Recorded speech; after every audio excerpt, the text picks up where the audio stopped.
Meus irmãos, a paz de nosso Senhor Jesus Cristo, que a graça do Senhor esteja abundantemente sobre cada um de vocês. Na madrugada do domingo, dia 11, por volta das 3 horas da manhã, não podia conciliar o sono, estava preocupado com notícias desagradáveis. Um inquilino meu que vive ao lado, parede com parede, também pastor, foi diagnosticado juntamente com sua esposa e filho com a Covid-19. No mesmo dia, telefonei para um amigo de uma grande igreja em Santa Cruz de la Sierra, Bolívia, e ele me reportou a mesma coisa. Eu e a minha esposa estamos com Covid-19. Essas notícias me preocuparam tanto que tirou o meu sono. E comecei a pensar na malignidade e nos prejuízos que trouxe essa pandemia. Comecei a preocupar-me com a minha situação e de minha esposa, ambos com 76 anos de idade. Estão no grupo de risco pela comorbidade. Em meio àquela inquietação e aflição, veio uma pergunta ao meu coração. Esta pergunta, eu confesso que foi a mais difícil que me foi feita nesses últimos dias. Porém, eu sei de onde veio aquela pergunta. A pergunta foi esta: você já agradeceu a Deus pela pandemia? Essa interrogação foi muito forte e me inquietou muito mais, pois nunca havia pensado nisso. Orei ao Senhor pedindo esclarecimento. Logo veio à minha mente o texto de 1 Tessalonicenses 5:18, que diz: em tudo dai graças, porque esta é a vontade de Deus em Cristo Jesus. Infelizmente, nós temos o hábito de reclamar ao invés de agradecer. E não temos noção do quanto isso nos atrapalha. Quanto isso entristece o coração do Pai. Este versículo nos mostra que devemos agradecer, não somente quando as coisas vão bem, mas quando passamos por momentos difíceis. Nós lemos nos Salmos da Bíblia que o salmista Davi sempre desabafava sobre os seus problemas. E muitos deles eram situações graves, mas ele sempre agradecia a Deus, pois sabia que a gratidão torna a vida mais fácil e nos ajuda a acreditar em dias melhores. A verdade é que não há nada que aconteça que seja fora da vontade de Deus. Este aspecto da vontade de Deus é visto em versículos como Efésios, capítulo 1 e versículo 11, que diz: onde aprendemos que Deus é aquele que faz todas as coisas segundo o propósito da sua vontade. Jó, capítulo 42, versículo 2, eu li as seguintes palavras: sei que podes fazer todas as coisas, nenhum dos teus planos pode ser frustrado.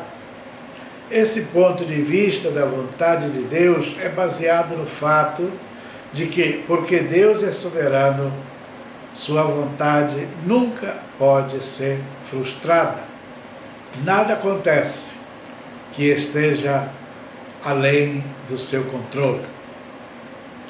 Vivemos no mundo real, contaminado pelo pecado e sofremos os impactos de um mundo que jaz no maligno. Porém, Jesus disse: no mundo tereis aflições. Muitos irmãos se enfraquecem no meio das aflições, como se a vida nos absolvesse delas. Ciente das aflições, devemos ter consciência da assistência do grande Emanuel. Tende bom ânimo, eu venci o mundo. João 16, versículo 13. Nós somos servos e discípulos de Cristo e podemos, com certeza, ter a vitória assegurada. Ele venceu o mundo na sua morte na cruz e sua ressurreição. Portanto, seguimos o Cristo vencedor. O Cristo que nunca foi vencido, nunca foi derrotado. É a Ele a quem nós servimos. E essa é a diferença entre os que servem e os que não servem a Cristo.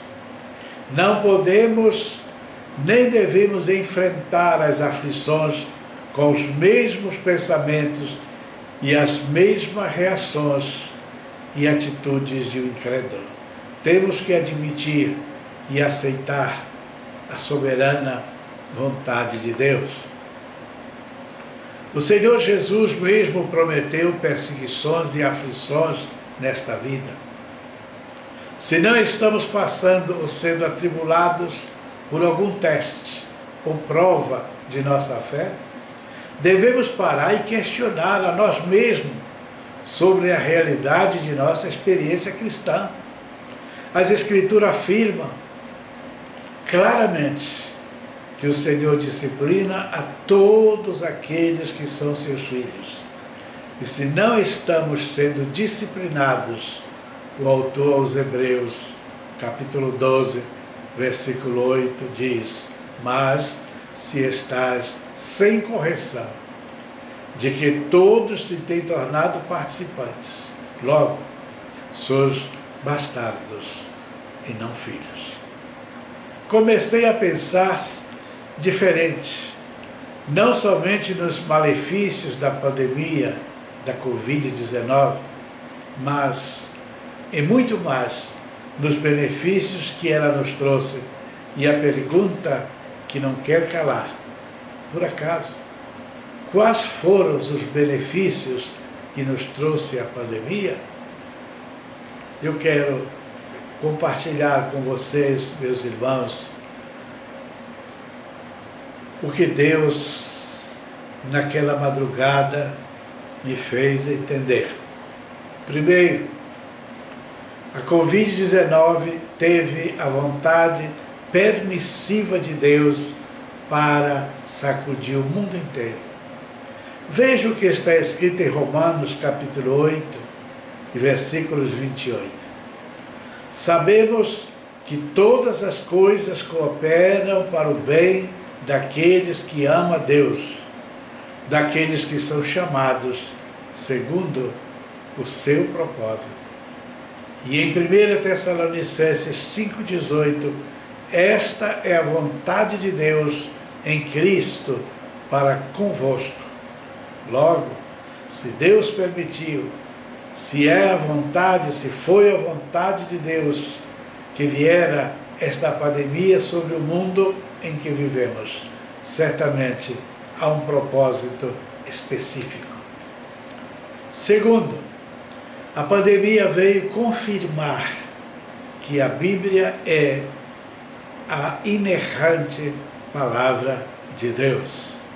Veja o que está escrito no Evangelho segundo escreveu São Lucas, capítulo 21 e versículo 11. Haverá grandes terremotos, epidemias e fome em vários lugares, coisas espantosas e também grandes sinais no céu. Também o Senhor disse em Mateus 24, 35, passará o céu e a terra, porém as minhas palavras não passarão. Lemos também em Números 23, 19, Deus não é homem para que minta, nem filho de homem para que se arrependa.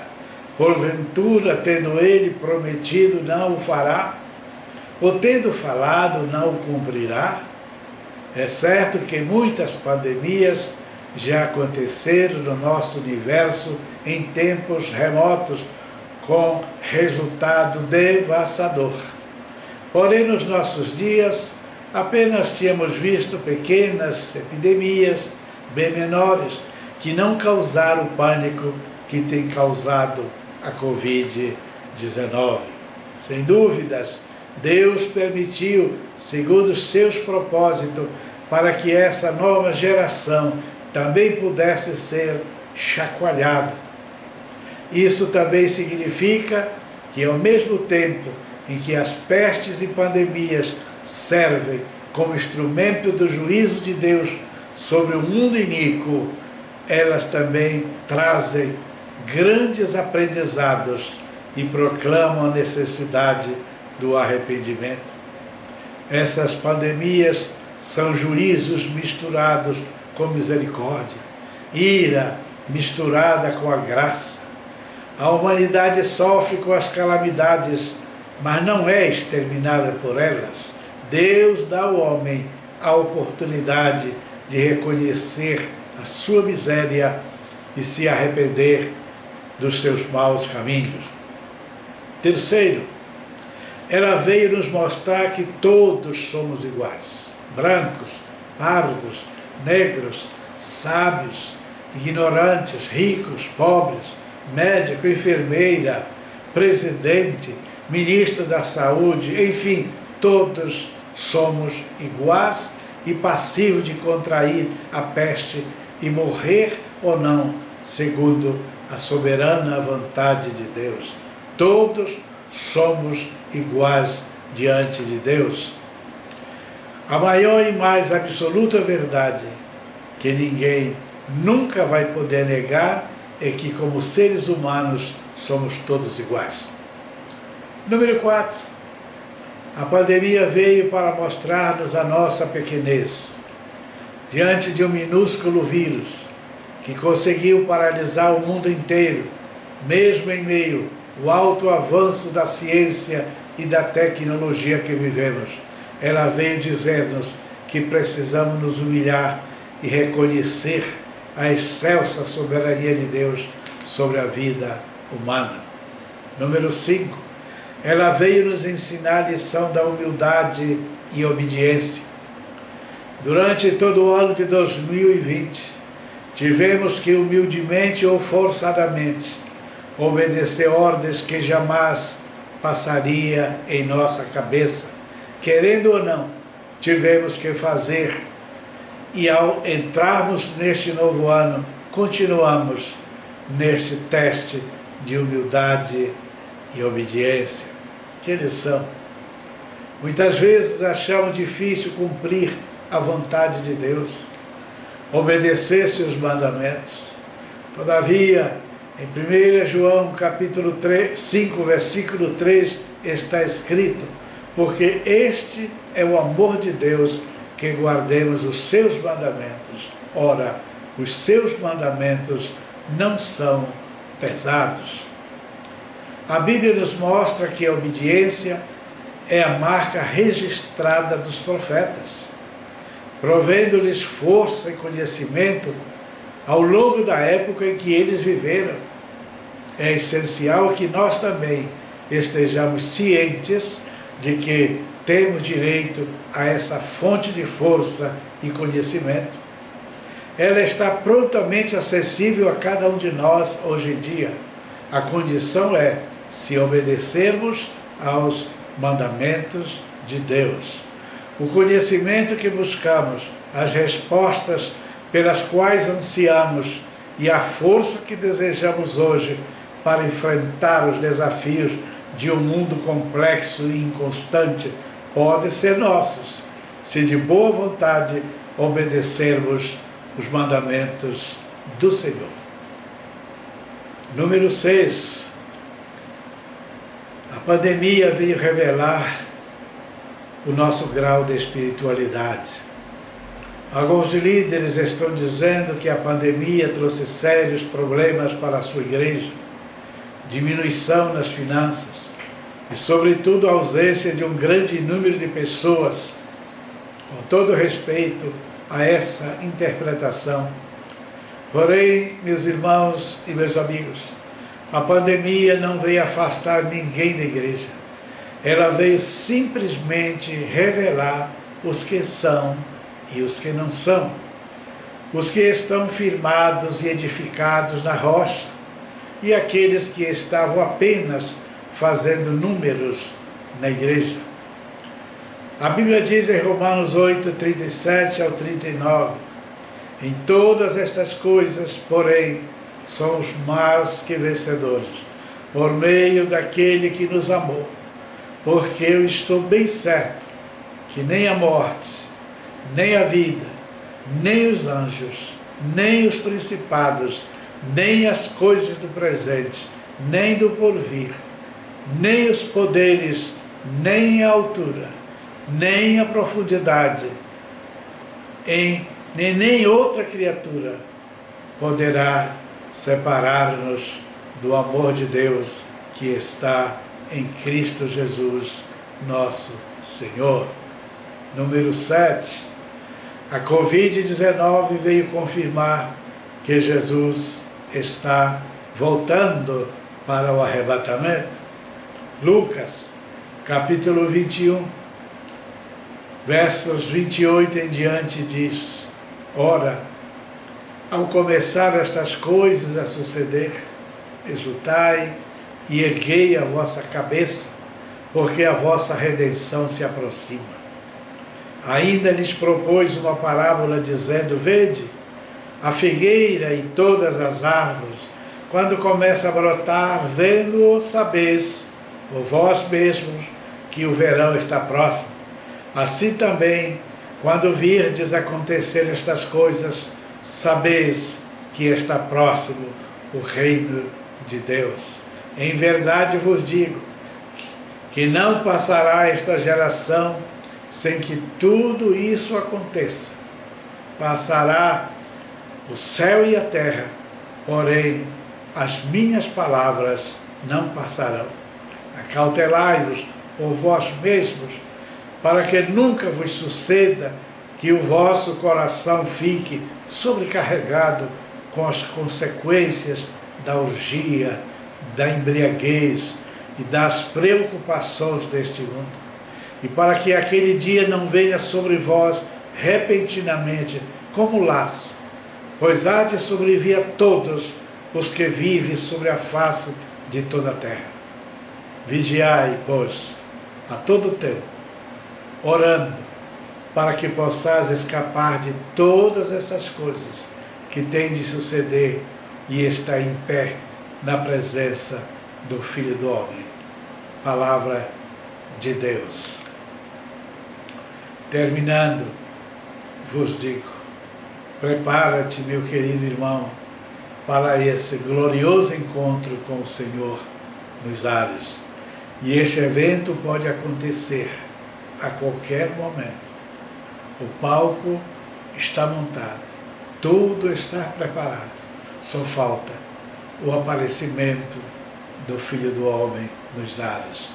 Em 1 Tessalonicenses 4, 16 a 17, diz: pois dada a ordem, com a voz do arcanjo e o ressoar da trombeta de Deus, o próprio Senhor descerá dos céus, e os mortos em Cristo ressuscitarão primeiro. Depois nós, os que estivermos vivos, seremos arrebatados com Ele nas nuvens para o encontro com o Senhor nos ares.